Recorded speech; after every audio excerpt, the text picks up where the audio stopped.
గాయపరచటమే లక్ష్యంగా, తద్వారా రాజకీయ ప్రయోజనం పొందొచ్చు అనేటువంటి తీవ్రమైన కోరిక,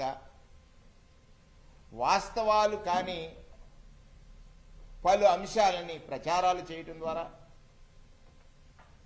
ప్రజల్ని తప్పుదోవ పట్టించాలి, లేతే ప్రజల్ని జగన్మోహన్ రెడ్డి గారికి దూరం చేయాలి. చంద్రబాబు నాయుడు గారి రాజకీయాల్లో ఆయన రాజకీయ ప్రస్థానం అంతా కూడా ఒక్కొక్క ఎన్నికలకి ఒక్కొక్క విధానాన్ని ఆయన పాటిస్తారు. కొన్ని సందర్భాల్లో కులాలను తీసుకొచ్చారు, కొన్ని సందర్భాల్లో ప్రాంతాలను తీసుకొచ్చారు. ఇవాళ మతపరమైన అంశాలుగా చిత్రీకరించడం ద్వారా తాను ప్రయోజనం పొందాలని ఒక ఆశ.